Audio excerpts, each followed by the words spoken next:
La función social de la educación en la teoría del capital humano. Nuestro mundo se ve actualmente caracterizado por una serie de problemáticas de toda índole. En las sociales se desprende un tema que tomó gran nivel de importancia, la educación. Hacia finales del siglo XIX, la educación se encontraba limitada y era solamente accesible para unas cuantas personas. Conforme se fue desarrollando el siglo XX, la educación se expandió y empezó a tener mayor relevancia dentro de la política.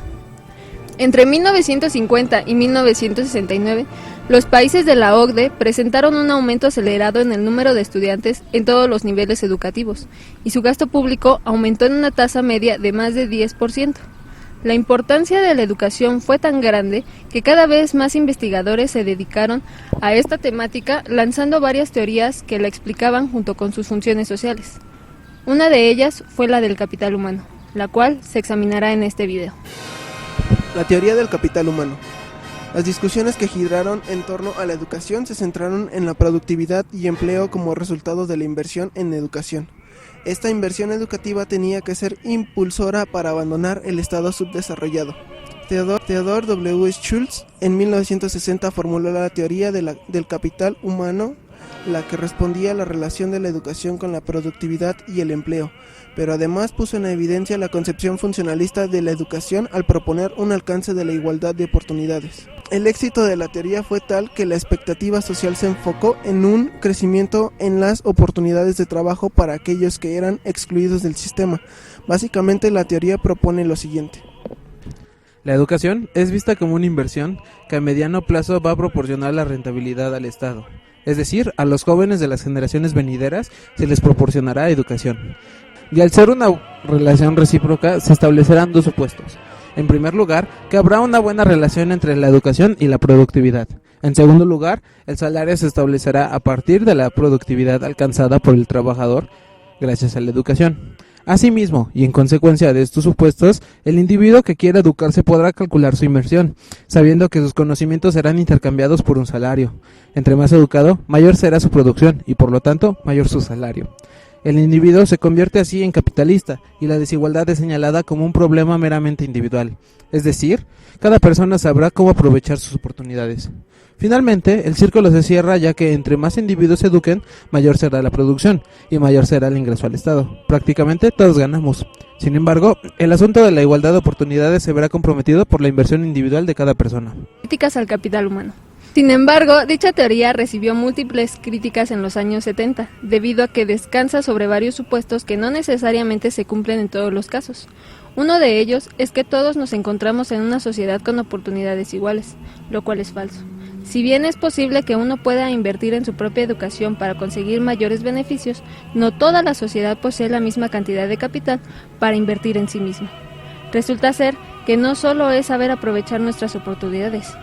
Un niño de una clase baja puede invertir una cantidad de dinero en su educación, pero un niño de clase alta puede disponer del doble, triple o hasta cuádruple de esa cantidad para invertir en sí mismo y por consecuente sus beneficios también se verán multiplicados. La teoría establece una relación entre el salario y la productividad del trabajador, la cual se encuentra ligada a su cualificación. Pero no necesariamente todos los trabajadores tienen una cualificación alta e incluso si tuviese un nivel aceptable de esta, en la realidad el salario no siempre se establece en relación con su productividad. Pensemos en un obrero que produce mercancías con valor de hasta 700 pesos al día, pero a él solo le pagan el salario mínimo que ronda entre los 70 pesos diarios. Esto no produce que la desigualdad se vaya reduciendo, sino al contrario, acreciente. Además, el acceso a la educación que se subsidia con la inversión pública posee mecanismos de distribución social que, como marca Duvet, no todos podrán llegar a formarse con la educación de un licenciado o ingeniero.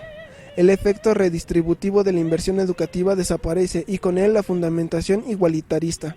Es el sistema capitalista y contradictorio el que imposibilita que dicha fundamentación se pueda mantener.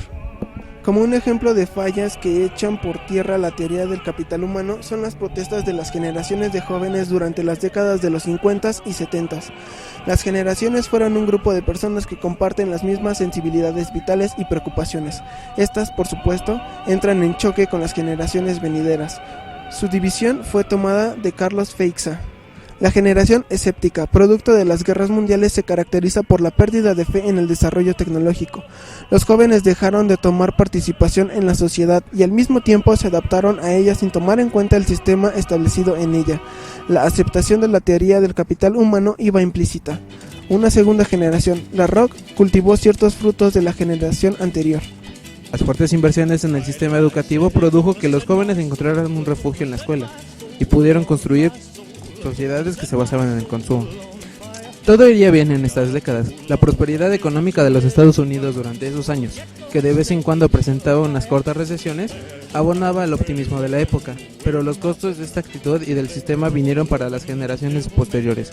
La tercera y cuarta generación, la hippie y la punk, vivieron los errores del sistema capitalista.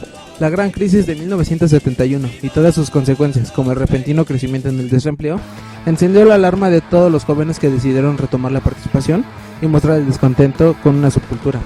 Dijeron: los pocos empleos que disponibles pagan una mierda, pero al menos tendría una mierda y no nada. Los jóvenes siguieron asistiendo a la escuela, pero ahora pudieron expresar el descontento contra el sistema. Sus manifestaciones son muestras de la falla de este y, con esto, mostraban los errores en los principios de la teoría del capital humano. No hay igualdad de oportunidades dentro de la sociedad, al menos no de esta. Conclusiones. Con este video ha quedado demostrado que las fundamentaciones de la teoría del capital humano no cumplieron con las funciones sociales que ella misma establecía de acuerdo a la educación de los jóvenes. Los resultados que se esperaban no fueron cumplidos, y con esto se demuestra que las fundamentaciones de esta teoría no toman en cuenta las bases concretas del sistema establecido. ¿Es posible construir un sistema igualitarista? Tal vez sí, pero no se podría realizar, al menos no dentro de la dinámica del sistema en el cual vivimos. Puesto que la educación es una construcción social y es elemental, se tiene que buscar una buena relación entre el sistema y este. A estas alturas consideramos que uno de los dos tiene que cambiar para que se dé dicha relación.